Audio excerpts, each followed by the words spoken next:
آج بھی 1 سال گزر گیا، زہرا کی بیٹیاں وطن لوٹ آئیں۔ 2 ہفتے تک جناب زینب اپنے گھر نہیں گئی، کیونکہ میرے مولا سجاد کو تسلیاں دیتی تھی۔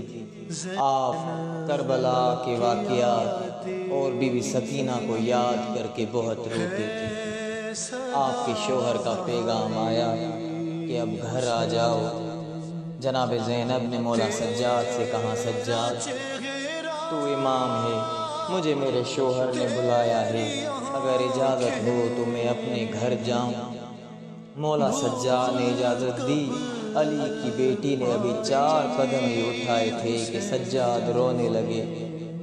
جاتی ہوئی بنت زہرا لوٹ آئی، میرے آقا، میرے لال کیوں رو رہے ہو؟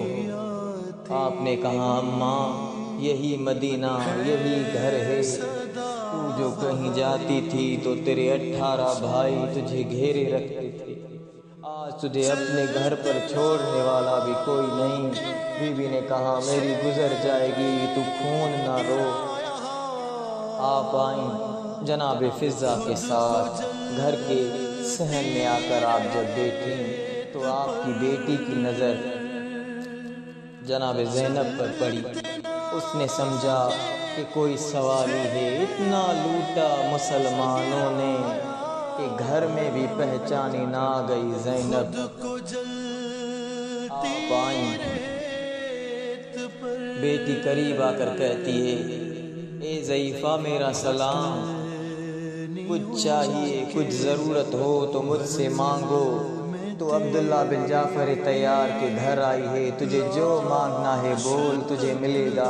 بی بی نے کہا، میں مانگنے نہیں آئی۔ بولی، اگر مانگنے نہیں آئی تو پھر کیوں آئی ہو؟ بی بی نے کہا، تم لوگ قرآن پڑھ رہے تھے، میں وہ سننے آئی ہوں۔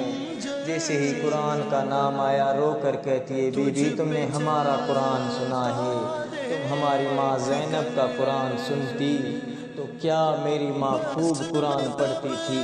بی بی نے کہا کہ تمہاری ماں کہاں گئی ہے؟ اس نے کہا کہ وہ ہمارے ماموں کے ساتھ کربلا گئی ہے، دعا کرو کہ دونوں لوٹ آئیں۔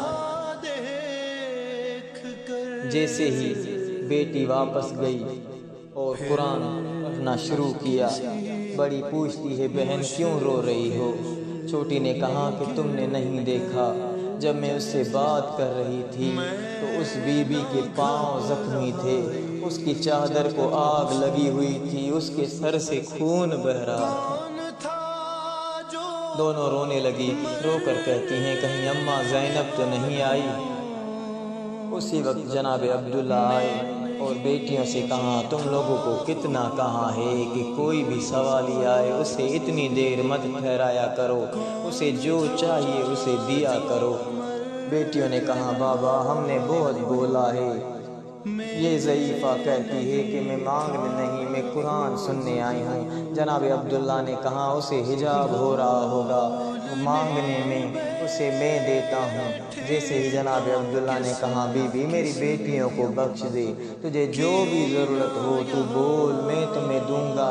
جناب زینب نے کہا، اگر دینے والا ہے تو اس وقت کہاں تھے جب چادر مانگ رہی تھی؟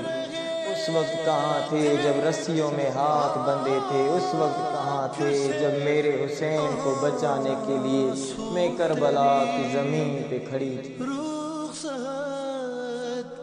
جناب عبداللہ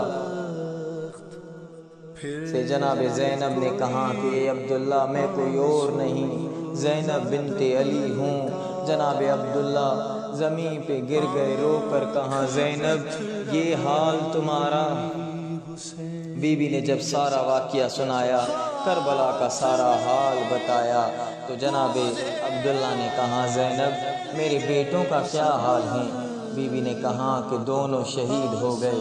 جناب عبداللہ نے کہا، اور کچھ نہ بتاؤ، بس مجھے یہ بتاؤ، جب میرے بیٹے شہید ہوئے اس سے پہلے انہوں نے میرے لیے کوئی پیغام دیا؟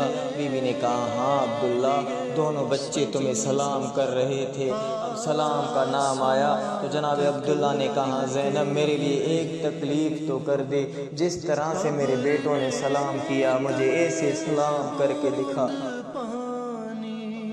علی کی بیٹی نے چادر سے اپنے ہاتھ اٹھائے، جناب عبداللہ نے کہا اللہ اکبر کہہ کے آپ رونے لگے۔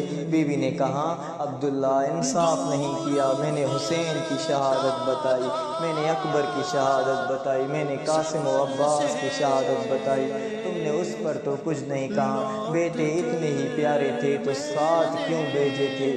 بھی عبداللہ نے کہا نہیں زینب، وہ تو حسین کا صدقہ تھے، میں اس کے لیے نہیں رو رہا، تم نے جیسے ہی چادر سے ہاتھ باہر کیے مجھے رسیوں والے نشان نظر آئے، میں سمجھ گیا بنت زہرا تجھ پر ظلم ہوا ہے، تو قیدی ہوئی ہے، تو درباروں میں گئی۔ ٹھنڈا پانی 1 سال گزر گیا، زہرا کی بیٹیاں وطن لوٹ آئیں، 2 ہفتے تک